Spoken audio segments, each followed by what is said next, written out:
सुनेंगे श्री शिव महापुराण के विद्वेषोर संहिता का छठा भाग।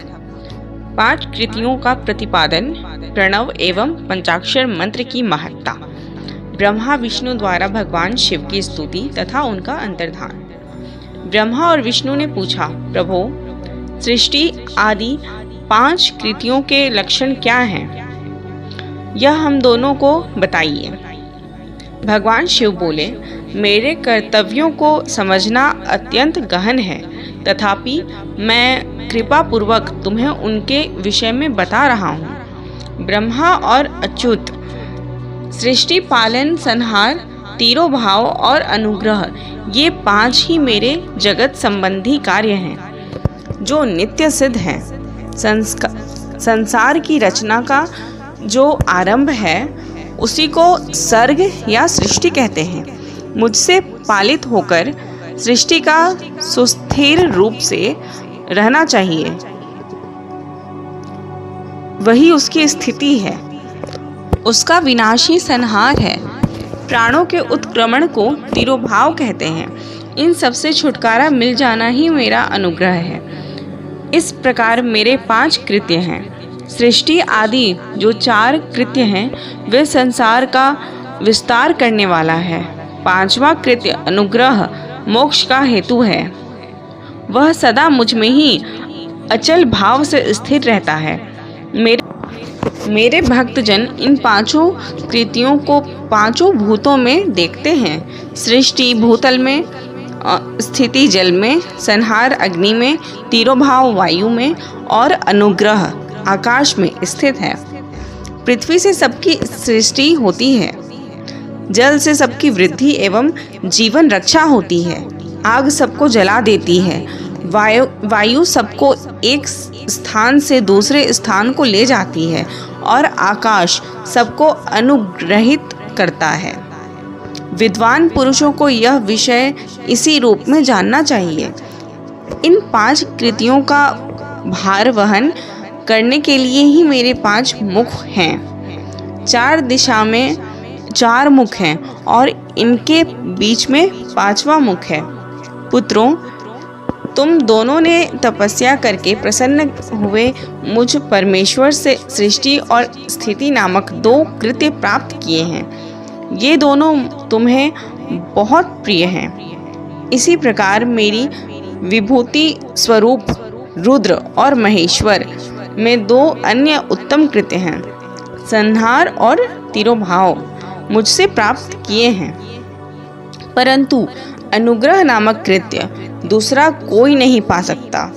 रुद्र और महेश्वर अपने कर्म को भूले नहीं हैं, इसलिए मैंने उनके लिए अपनी समानता प्रदान की है। वे रूप, वेश, कृत्य, वाहन, आसन और आयुध आदि में मेरे समान ही हैं। मैंने पूर्व काल में अपने स्वरूप भूत मंत्र का उपदेश किया है, जो ओमकार के रूप में प्रसिद्ध है। वह महामंगलकारी मंत्र है। सबसे पहले मेरे मुख से ओमकार प्रकट हुआ, जो मेरे स्वरूप का बोध कराने वाला है। ओमकार वाचक है और मैं वाच्य हूँ। यह मंत्र मेरा स्वरूप ही है। प्रतिदिन ओमकार का निरंतर स्मरण करने से मेरा ही सदा स्मरण होता है। मेरे उत्तरवर्ती मुख से अकार का, पश्चिम मुख से उकार का, दक्षिण मुख से मकार का, पूर्ववर्ती मुख से विंदु का तथा मध्यवर्ती मुख से नाद का प्रकाश से होता है। इस प्रकार 5 अवयवों से युक्त ओमकार का विस्तार हुआ है। इन सभी अवयवों से एकीभूत होकर वह प्रणव ओम नामक एक अक्षर हो गया। यह नाम रूपात्मक सारा जगत तथा वेद उत्पन्न स्त्री पुरुष वर्ग रूप दोनों कुल इस प्रणव मंत्र से व्याप्त हैं। यह मंत्र शिव और शक्ति दोनों का बोधक है। इसी से पंचाक्षर मंत्र की उत्पत्ति हुई है, जो मेरे सकल रूप का बोधक है।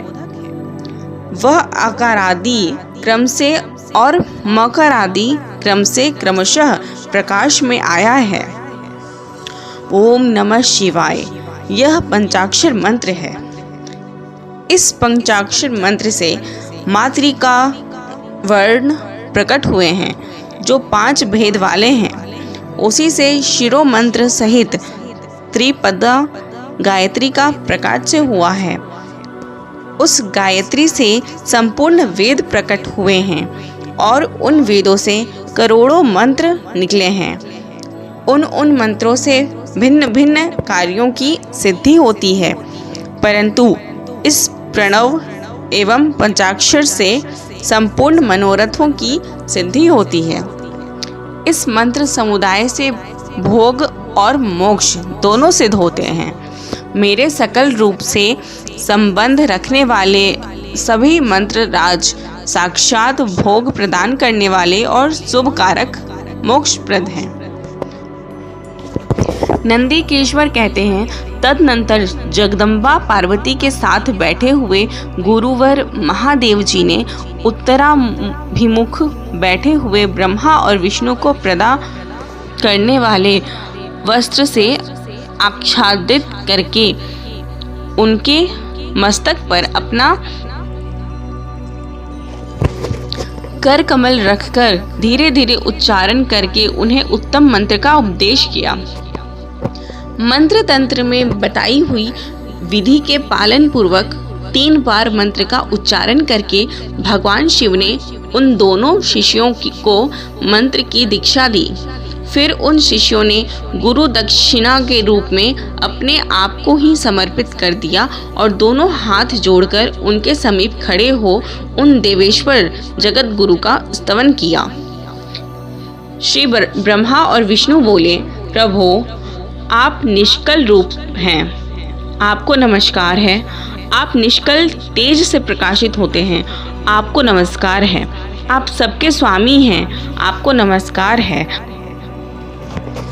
आप सर्वात्मा को नमस्कार है अथवा सकल स्वरूप आप महेश्वर को नमस्कार है। आप प्रणव के वाच्यार्थ हैं, आपको नमस्कार है। आप प्रणव लिंग वाले हैं, आपको नमस्कार है। सृष्टि, पालन, संहार, तिरोभाव और अनुग्रह करने वाले आपको नमस्कार है। आपके 5 मुख हैं, आप परमेश्वर को नमस्कार है। पंच ब्रह्म स्वरूप 5 कृत्य वाले आपको नमस्कार है। आप सबके आत्मा हैं, ब्रह्म हैं। आपके गुण और शक्तियाँ अनंत हैं, आपको नमस्कार है। आपके सकल और निष्कल 2 रूप हैं। आप सद्गुरु एवं शंभु हैं, आपको नमस्कार है।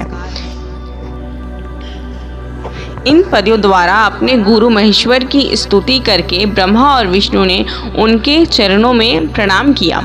महेश्वर बोले,